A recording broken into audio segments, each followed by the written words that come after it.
బడిలో చదువు, ఇంట్లో దమయంతి ప్రోత్సాహంగా మారి జీవితంలోకి కొత్తగా వచ్చిన మార్పులు, మయూరి జీవితంలోకి వెలుగులు వచ్చినట్లయింది. దమయంతి నిశ్శబ్దంగా 4 గోడల మధ్య ఉంటూ విజ్ఞానందము పార్జించుకుంటూ ఈ వ్యవస్థలో ఆడపిల్లలకు జరుగుతున్న అన్యాయం మీద తిరుగుబాటుగా ఆలోచించగలుగుతోంది. ఆమె ఆలోచనల ప్రభావం ప్రత్యక్షంగా కాక పరోక్షంగా మయూరి రూపంలో బయటపడుతోంది. కాలం చురుకుగా కదిలిపోయినట్లు అనిపించింది. సెలవుల్లో రామం వచ్చాడు. అత్త దగ్గర ఎన్నో మురిపాలు అందుకున్నాడు. ఆమెలో ఆశలు రగిలించాడు. మయూరి మాత్రం ఇది వరకెట్లా చనువుగా దగ్గరకు రాలేదు. ఎదిగిపోయినట్లు రవంత గాంభీర్యాన్ని ప్రదర్శించింది. దూరంగానే ఉండిపోయింది. బాగా చదువుతున్నావా బావా అని అడిగింది. పరీక్షలు పూర్తయినాయి కదా అన్నాడు రామం. తను కూడా రవంత గాంభీర్యం ప్రదర్శిస్తూ. మయూరి మనసులో రవంత సంశయం పడింది కానీ బయటకు తెలియనీలేదు. మనసు దాచుకోవడం, మమకారాన్ని పెంచుకోవటం, వ్యతిరేక పవనాలను మౌనంగా భరించడం ఇవి ఆడపిల్లలకు చిన్నతనం నుంచి సహజంగా అలవడతాయి. తల్లి నేర్పుతుంది. వచ్చిపోయే వాళ్ళ మాటలు వారిలో అటువంటి తీరును పెంచుతాయి. ఇష్టమైన వాళ్ళు కష్టపెడితే సంతోషంగా భరించడం నేర్చుకుంటారు. అవి వాళ్ళ నష్టజాతకాలు అవుతాయి. బాగా రాశావా అని అడిగింది మయూరి. బాగానే రాశాను. మరి నువ్వు? నేను బాగానే రాశాను. అమ్మ నీళ్లు తోడింది. వెళ్ళి స్నానం చేయవా బావా అంటూ అతని సమాధానం కోసం ఎదురు చూడకుండా వెళ్ళిపోసాగింది మయూరి. మరి సబ్బు బిల్లో అన్నాడు. ఆమెతో మాట్లాడాలన్న తమకం తీరక, మాటలు పొడిగించాలన్న ఉబలాటం ఒక్కటే అతని ఉద్దేశం. మనుషులు దూరమయ్యే కొలది వారి మీద ఆకర్షణ పెరుగుతుంది. ఈ రహస్యం మగవాళ్ళకన్నా ఆడవారికే బాగా తెలుస్తుంది. ఎదుటి వ్యక్తి మీద పెళ్ళుబుకుతున్న ఆత్మీయతా బంధాన్ని బయటపడకుండా నిగ్రహించుకున్న రవంత దూరంగా ఉన్నట్లు అనిపించేలా చేయటం కూడా వారికే బాగా చేతనవుతుంది. దాన్ని వారు ఆకర్షణకు ఒక అస్త్రంగా వాడుకోగలరు. ఎవరూ నేర్పకుండా అలవడే ఆ విద్య ప్రయోగించింది మయూరి. రామం మరింత ఉత్సుకతతో ఆకర్షితుడవుతున్నాడు. సబ్బు బిళ్ళ నేనే అక్కడ పెట్టి వచ్చాను బావా అన్నది మయూరి. అతడు ఉప్పొంగిపోయినాడు. వెంటనే స్నానానికి సంసిద్ధుడైనాడు. తల మీద త్వరగా నీళ్లు కుమ్మరించేసుకున్నాడు. మయూరి చేత్తో అక్కడ ఉంచి వెళ్ళిన సబ్బు బిళ్ళను ఆప్యాయంగా అందుకున్నాడు. ఒళ్ళంతా పట్టించాడు. అతడి ఆతృతను గమనించిన అత్త, నెమ్మదిగా పోసుకో రామం, కళ్ళలోకి నురుగు పోగలదు, కళ్ళు మండుతాయి అని హెచ్చరించింది. అయినా రామం త్వరగానే స్నానం ముగించాడు. ఇంట్లోకి వచ్చి చూస్తే మయూరి ఎక్కడా కనిపించలేదు. దమయంతి గది తలుపులు మూసి ఉన్నాయి. ఆ తలుపుల వెనుక ఉన్న అక్క దగ్గరకు ఎప్పుడో చేరిపోయింది. ఏదో పుస్తకం చదువుతున్న దమయంతి తల ఎత్తి చూసింది. పుస్తకాన్ని మడిచిపెట్టింది. మయూరి ముఖం చాలా ఆనందంగా ప్రఫుల్లంగా ఉన్నట్లు అనిపించింది. నేత్రాలు ఆనంద కేదారాల వలె తరాలయుతంగా కనిపించినాయి. రామం ఏమంటున్నాడేంటి అంటూ ప్రారంభించింది దమయంతి. ఆమె చెల్లెలికి నేర్పదలుచుకున్న జీవితపు విలువల గురించి ఆలోచిస్తోంది. పరీక్షలు బాగా రాశానన్నాడు అంది మయూరి. ఇంకేమన్నాడు? అక్క ప్రశ్న. నీవు కూడా బాగా రాశావా అని అడిగాడు. ఇంకా నేనే స్నానం చేయమంటే సబ్బు బిళ్ళ ఇమ్మన్నాడు. నువ్వేమన్నావు? నేను అక్కడ పెట్టి వచ్చానని చెప్పాను అని అమాయకంగా మురిపంగా చెప్పింది మయూరి.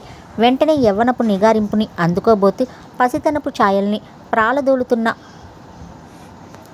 ఆమె చెంపలు చెల్లుమన్నాయి. దమయంతి అరచేతి ముద్రలు ఆ చెంపల మీద నిస్పష్టంగా ముద్రితాలైనాయి.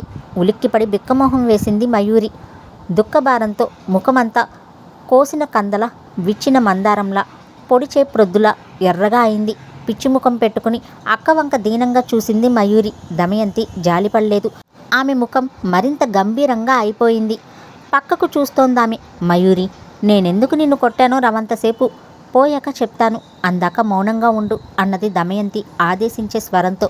5 నిమిషాలు గడిచినాయి. మయూరి నునులేత చెక్కెళ్ళు కన్నీళ్లతో చారికలు కట్టినాయి. దుఃఖభారం కన్నులలో గూడు కట్టి నీలి నీడలుగా కదలాడుతోంది. మయూరి, చెల్లివి అనే మమకారాన్ని అవతల ఉంచి, నేను నిన్ను ఎందుకు కొట్టానో తెలుసా? నిన్ను ఏ తీరులో పెంచాలని నేను ప్రయత్నించానో నీవు అందుకు భిన్నంగా ప్రవర్తించావు.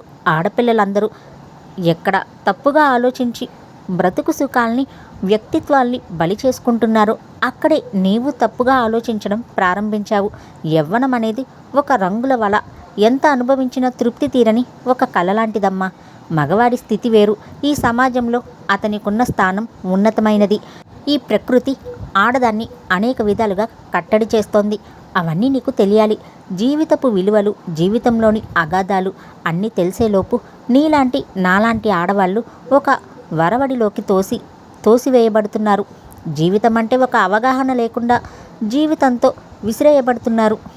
అందుకు తల్లిదండ్రులు, సమాజము, తమ మనసు కారణాలు. తల్లిదండ్రుల నుంచి, సమాజం నుంచి నిన్ను నేను కాపాడగలను, కానీ నీ మనసుని నేను కాపాడలేను. నీవే కాపాడుకోవాలి. ఒక చిన్న ఆకర్షణకు లొంగిపోయిన మగవాడు విలాస పురుషుడు అవుతాడు. అదే ఆకర్షణకు లొంగిపోయిన ఆడది మాత్రం బ్రతుకంతా బానిస అవుతుంది. ఆ ఆకర్షణ మనసులోంచే పుడుతుంది.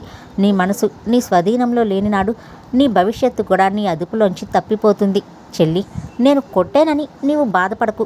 తెలియని వయసులో చేసిన పొరపాట్లు జీవితాంతం వటివేస్తాయి. సంసారం అనే విషవలయంలో అనివార్యంగా ఇరుక్కుపోయేలా చేస్తాయి. నిన్ను నిజంగా ప్రేమించిన వారు ఉండవచ్చు. రామం మంచివాడే, మంచి బాలుడు. నిన్ను నిజంగానే ఇష్టపడతాడు. నిన్ను మోసగించడు, పెళ్లి చేసుకుంటాడు. కానీ తన బిడ్డలకు తల్లి, తనకు భార్య అనే దృష్టి మాత్రమే. అతనికి ఆ ఉద్దేశం మాత్రమే ఉంటుంది. కానీ పెళ్ళి అయిన తరువాత నీకు నిన్నుగా నీ వ్యక్తిత్వాన్ని నిలుపుకున్నందుకు వీలుగా అతడు నిన్ను ప్రేమించలేడు. బ్రతుకులో ఉన్న చేదు నిజం ఇది. అందుకే ముందుగా నిన్ను ప్రేమించే వారి నుంచి నిన్ను నువ్వు రక్షించుకో. మనసుని అదుపులో ఉంచుకో. ఈవేళ యవ్వన ధర్మాన్ని అనుసరించి అతడు నిన్ను ప్రేమిస్తాడు. రేపు సమాజ ధర్మాన్ని అనుసరించి నిన్ను పెళ్లి చేసుకుని అనుభవిస్తాడు. ఎల్లుండి కుటుంబ ధర్మాన్ని అనుసరించి నిన్ను పిల్లల తల్లిగా, అర్ధాంగిగా మాత్రమే చూస్తాడు. ఇప్పుడైనా అప్పుడైనా బలి అవుతుంది నీ వ్యక్తిత్వమేనని నీవు మర్చిపోతావు. అందుకే నిన్ను కొట్టాను చెల్లి. నా మీద కోపం వస్తే నువ్వు కూడా నన్ను కొట్టు అన్నది దమయంతి. మయూరికి కళ్ళు తిరిగినట్లు అనిపించాయి. ఎవరో వీపు మీద కొరడాతో చెల్లున కొట్టినట్లయింది. అక్క అంటూ దమయంతిని కౌగిలించుకుని బావురుమంటూ ఏడ్చిందామె. అక్క ఒడిలో తలపెట్టుకుని బోరున ఏడ్చింది. కొంతసేపు అయ్యాక అలాగే నిద్రపోయింది. అక్క ఒడిలో తల ఉంచుకుని నిద్రలోకి జారిపోయింది. ఎంతసేపు అయిందో తెలియదు. సరిగ్గా 3 అవుతూ ఉండగా పునర్జన్మ ఎత్తినట్లుగా కళ్ళు విప్పి చూసిందామె. తాను నిద్రపోయే ముందుగా అక్క ఎలా ఉందో ఇప్పుడు అలానే రాయిలా కూర్చుని ఉంది. ధర్మదృష్టి, కర్తవ్య నిబద్ధత ఎప్పుడూ కాఠిన్యాన్ని తెచ్చిపెడతాయి. అందుకే దేవుడు శిలగా మారాడు. అలాంటి శిలాకృతిగా కనిపించింది అక్క. చివాల్న లేచి కూర్చుని గడియారం వంక చూసింది మయూరి. సమయం 3 గంటలైంది. అంటే 2.5 గంటల సేపు అక్క అలానే కూర్చుండిపోయి ఉందన్నమాట. ఎంత విచిత్రం! కేవలం మనోబలం తప్ప ఆమెకేదైనా శరీర శక్తి ఉన్నదా అంటే అదీ లేదు. చెంపదెబ్బ తిని అక్క మాటలు విని నిద్రపోయి లేచాక పునర్జన్మ ఎత్తినట్లు అనిపించింది. మయూరి మాట్లాడకుండా లేచి గది తలుపులు తెరుచుకుని బయటకు వచ్చేసింది. రామం ఎదురైనాడు.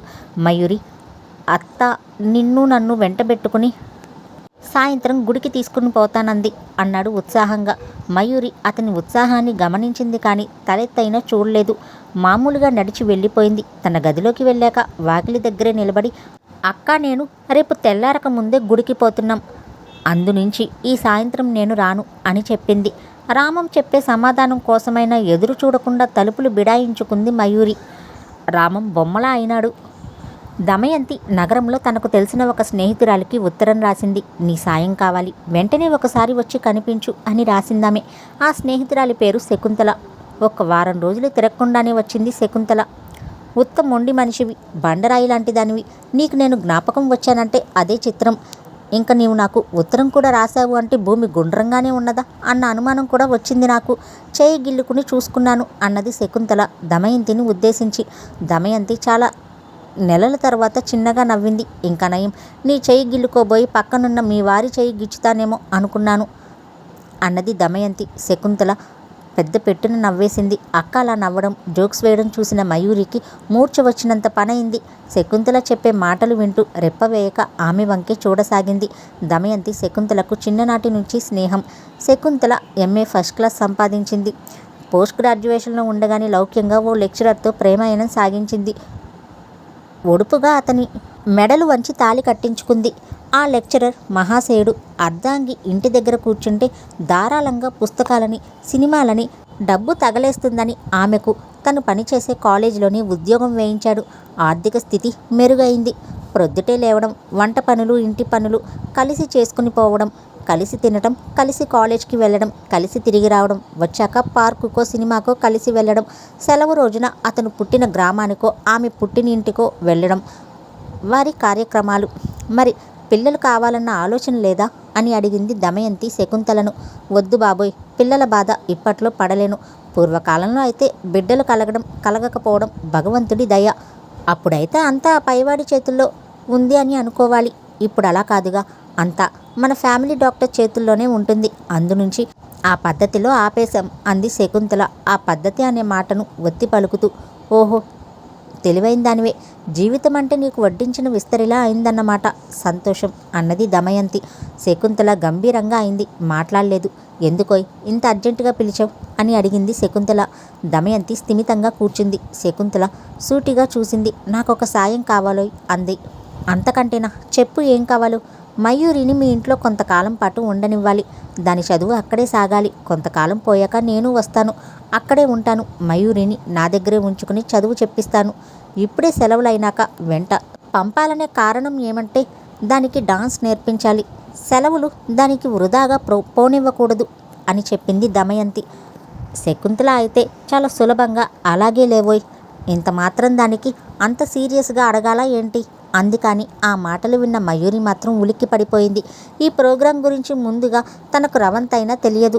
అయినా డాన్స్ నేర్చుకోవడం అనే అంశం హుషారు పుట్టిస్తోంది. 2 రోజుల్లో మీరిద్దరూ బయలుదేరి వెళ్ళిపోతున్నారు అంతేనా అని అడిగింది దమయంతి.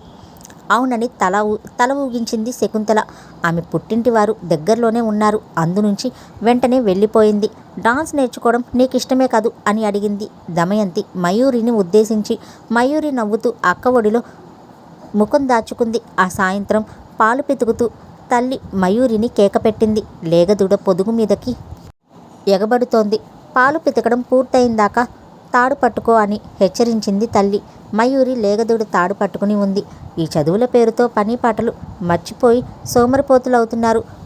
ఒక పాలు పిండటం రాదు, ఒక పిడకలు చేయడం రాదు, పోని 4 మెతుకులు వంటైనా రాదు అంటూ సతాయించడం ప్రారంభించిందామె. మయూరి ముఖం మరొక వంకకు తిప్పుకుంది. రాను అంటున్న మాటలు ఆమెకు ఇష్టం కలిగించడం లేదన్న నిజాన్ని గ్రహించిన తల్లి, అవునే, ఉదయం వచ్చి వెళ్ళింది కదా, ఆ అమ్మాయి ఎవరు అని అడిగింది. మయూరి నేత్రాలు తరలించినాయి.